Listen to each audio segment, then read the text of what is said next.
Sabe aquelas palavrinhas em inglês, bem pequenas, que parecem inofensivas, mas que de repente mudam todo o sentido de uma frase? Pois é, hoje a gente vai desvendar de vez o mistério por trás das preposições e dos famosos phrasal verbs. Prometo que no final, a lógica por trás delas vai fazer muito mais sentido. Vamos lá! Olha, muita gente que estuda inglês se faz essa pergunta: por que as preposições parecem tão aleatórias? Às vezes só como um sorteio, né? Mas a boa notícia é que não são. Existem padrões, e o grande truque é só aprender a enxergar esses padrões. Vamos pegar um exemplo super clássico. O certo é dizer interested in e não interested about. É um detalhe mínimo, né? Mas é esse detalhe que faz toda a diferença para soar mais natural. É exatamente esse tipo de pecinha do quebra-cabeça que a gente vai encaixar hoje. Então vamos começar a montar essa primeira parte da solução. Gosto de pensar nas preposições como um verdadeiro quebra-cabeça. E a primeira peça para a gente resolver isso é entender um conceito bem simples, na verdade. A primeira grande sacada é essa aqui. Algumas palavras simplesmente nasceram para andar juntas. Não é uma escolha que a gente faz, não é aleatório. É uma parceria fixa. Quase um casamento, sabe? E é por isso que chamamos esse padrão de palavras e seus parceiros. Encarar desse jeito ajuda muito a memorizar, porque em vez de ficar decorando regras soltas, a gente começa a reconhecer duplas que sempre aparecem juntas. O nome técnico para isso, para quem gosta dos termos, é preposições fixas. Basicamente, são palavras que exigem uma preposição específica para fazer sentido. Eu prefiro a ideia de parceiros leais. É isso, eles estão sempre juntos, não importa o resto da frase. E aqui a gente vê essa parceria na prática. Olha só, a gente é capable of alguma coisa, a gente depend on alguém, a gente listen to música e, como a gente já viu, está interested in um assunto. São pares que não se separam. Uma vez que a gente aprende, isso vira automático. Beleza, então essa parte dos parceiros acho que ficou clara, né? Mas e se a preposição for muito além de uma simples companhia? E se ela tiver o poder de transformar, de mudar completamente o significado de um verbo? É aqui que a coisa fica ainda mais interessante. E com isso, a gente chega na segunda parte, os verbos que se transformam. Pode pensar neles como os transformers do idioma, porque uma palavrinha minúscula pode mudar absolutamente tudo. Vamos pegar um verbo super comum, tipo come. No seu sentido mais básico, mais literal, ele significa vir, chegar. É um movimento em direção a algum lugar.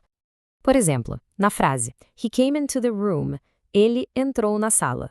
O significado é esse, literal. Nenhuma surpresa por aqui, tudo certo. Agora, olha a mágica acontecendo quando a gente só troca a preposição. The man came to after a few minutes. Aqui, came to não tem absolutamente nada a ver com o movimento. Significa que ele recobrou a consciência, que ele acordou depois de desmaiar. O verbo foi 100% transformado. E o nome oficial desses nossos transformers é phrasal verbs. É exatamente isso, a combinação de um verbo com uma partícula, que pode ser uma preposição, criando um significado totalmente novo. Eles são os verdadeiros metamorfos do inglês. Agora, vamos conhecer alguns desses metamorfos em ação, só para a gente ter uma ideia do quanto eles são poderosos e principalmente super comuns no dia a dia.